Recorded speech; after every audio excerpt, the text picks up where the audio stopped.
কিশোরগঞ্জ জেলা সদর থেকে করিমগঞ্জ উপজেলা হয়ে হাওরের যোগাযোগ ব্যবস্থা সহজ করতে নরসুন্দা নদীর উপর ৪০ মিটার দীর্ঘ পাকা সেতু নির্মাণের উদ্যোগ নেয় স্থানীয় সরকার প্রকৌশল অধিদপ্তর। সেতু নির্মাণে ঠিকাদারি প্রতিষ্ঠান HTBL মার্চকে কার্যাদেশ দেয়া হয়। তাদের থেকে সাব ঠিকাদারি নিয়ে কাজটি শুরু করে এসালম নামের স্থানীয় একটি প্রতিষ্ঠান।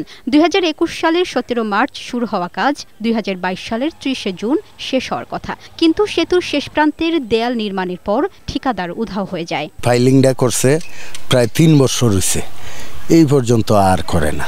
কাজটা এইভাবে ফালা তুই দিছে, জং পুড়ে যাচ্ছে, এই রড বেঁকে চেকে যাইতেছে গা।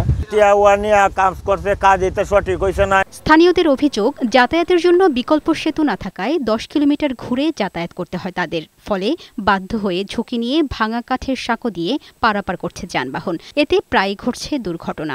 ৬-৭ বছর ধরে এই ব্রিজ ভাঙা, মানুষ অনেক কষ্ট করতেছে এই ব্রিজের জন্য।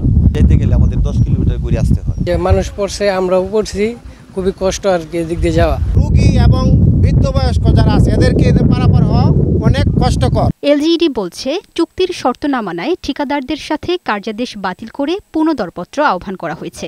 আগামী ১ বছরের মধ্যে কাজ শেষ হবে বলে প্রত্যাশা করছেন নির্বাহী প্রকৌশলী। ইতিমধ্যে আমরা টেন্ডারের অনুমোদন পেয়ে গেছি। কার্যাদেশ পাওয়ার পরপরই আমরা যত দ্রুত কাজটা শুরু করতে পারি সেভাবে আমরা দ্রুত ব্যবস্থা নিচ্ছি।